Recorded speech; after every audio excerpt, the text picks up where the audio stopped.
বৌমা, বৌমা। জি আম্মা, ডাকছিলেন?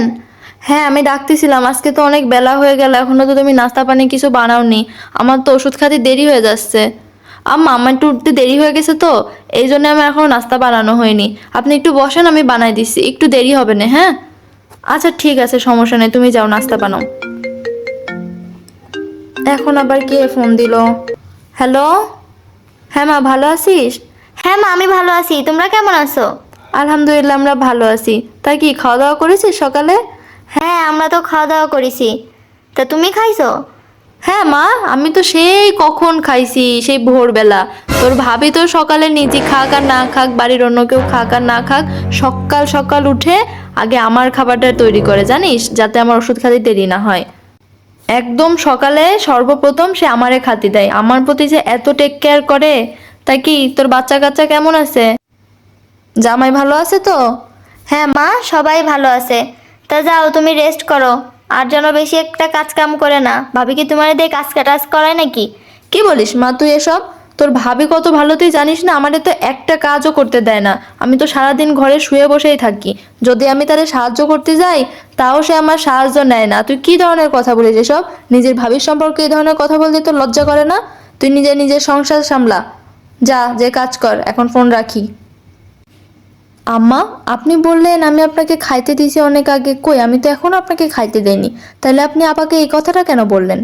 শোনো বৌমা, তুমি হচ্ছে আমার ঘরের লক্ষ্মী।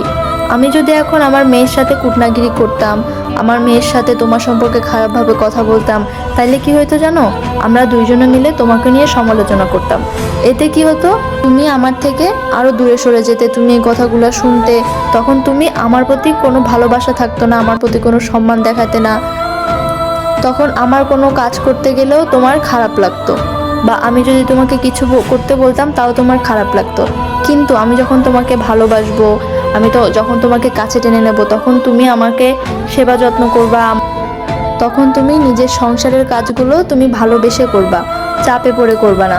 শোনো মা, আমিও তো একদিন এই বাড়ির বউ হয়ে এসেছিলাম। আমার শাশুড়িরা কিন্তু আমার সাথে অনেক টর্চার করেছে, কিন্তু আমরা কিন্তু সব কিছু সহ্য করে তারপরে সংসার করেছি। শোনো বৌমা, আমি বুঝি তুমি এই বাসায় আইছো, তোমার অনেক অসুবিধা হবে, কিন্তু সেটা মেনে নেওয়ার দায়িত্ব আমার, তোমাকে নতুন করে শিখাই নেওয়ার দায়িত্ব আমার। কিন্তু আমি যদি তোমাকে না শিখায় তোমার উপরে টর্চার করে কাজগুলো করাই বা তোমাকে টর্চার করি, তাহলে কি সেটা তোমার ভালো লাগবে মা? আমার মেয়ের তো বিয়ে হয়ে গেছে, সে তার সংসার সামলাক, তার তো আর আমার সংসারে কাজ নেই।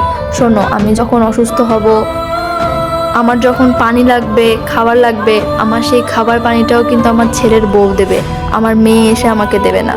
তাই ছেলের বউকে ভালোবাসতে হয়।